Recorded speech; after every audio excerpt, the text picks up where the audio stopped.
From a golden apple tossed among the goddesses, marked for the fairest, 3 immortals clashed: Hera, Athena, and Aphrodite. When Paris chose Aphrodite, the fate of Troy was sealed forever. 1,000 Greek ships crossed the Aegean. An army flooded the shores of Troy. Tents and campfires stretched across the beach.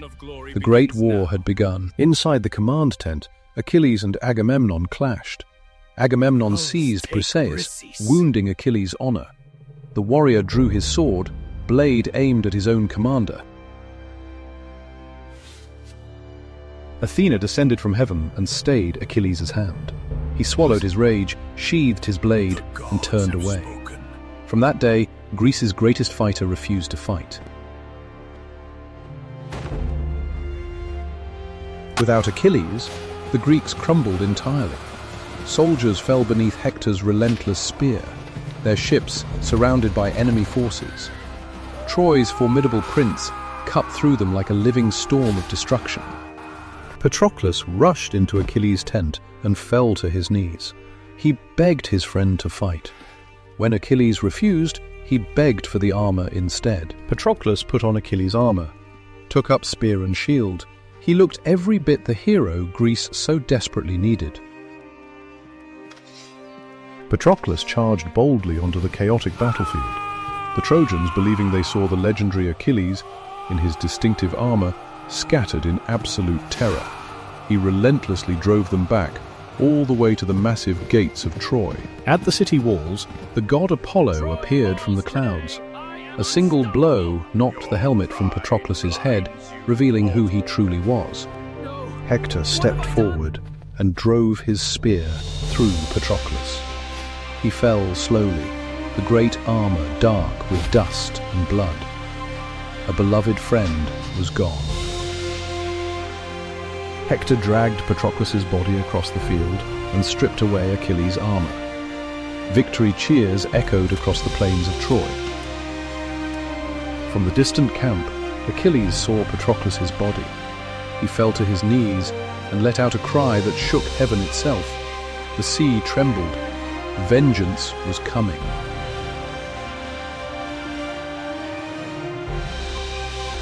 Achilles knelt over Patroclus's lifeless body and cried out in anguish.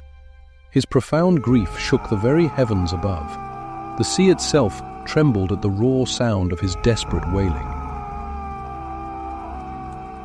Briseis heard the anguished cry echoing from Agamemnon's tent and wept bitterly. Far below the churning waves, Thetis heard it too. A devoted mother rose from the deep sea, already knowing what she must do. Thetis descended into Hephaestus's forge, where the fire god worked his hammer. She fell to her knees and begged him to forge new armor for her son. The forge fire roared in answer. Hephaestus struck the anvil with all his godly might. Sparks flew like stars as the legendary armor took shape in molten gold.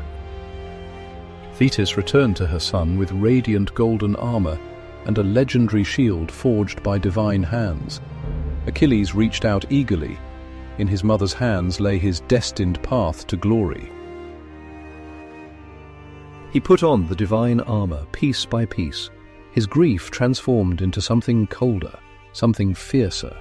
The fire of revenge burned in his eyes. Agamemnon, trembling with fear, returned Briseis to Achilles' tent. The king who had taken everything now gave back what little he could. Briseis tied Achilles' tunic in silence. What began in anger became a silent pact between them. She knew he would not return. Achilles charged onto the battlefield in his chariot, golden armor blazing like the sun itself. The Trojans saw him coming and fled in sheer terror. Death had arrived at the gates of Troy. He carved through the Trojan ranks like a scythe through wheat. The chariot wheels ran red with blood across the plain. Before the great gates of Troy, the legendary warriors Achilles and Hector finally faced each other in combat. They circled the magnificent city 3 times, and the fateful moment of destiny drew inexorably near. Achilles drove his spear through Hector's throat. the hero of Troy fell to the dust. From the walls above, the cries of his people echoed across the silent battlefield. Achilles tied Hector's body to his chariot and dragged him around the walls of Troy. In vengeance for Patroclus, he defiled the fallen prince, 3 times circling the city. Far away on the distant shore, Thetis closed her eyes wearily. Her beloved son's overwhelming rage had sealed his inevitable fate. In the dead of night, old King Priam of Troy crept through the enemy camp. He knelt before Achilles and pressed his lips to the hands that had slain his son, soaking them with his tears. Achilles was moved by the old king's sorrow. A 12-day truce settled over the plain. Enemies and mourners shared the same silence under the stars. Peace shattered.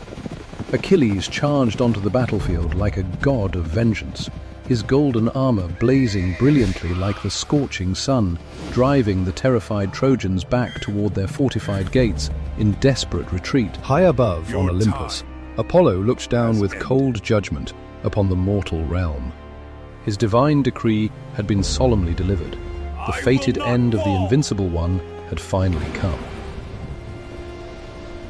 Paris drew back his bow upon the city walls, blessed by Apollo himself. The sun god guided the arrow straight to Achilles' only weakness, his heel. Impossible. The invincible hero crashed to the earth.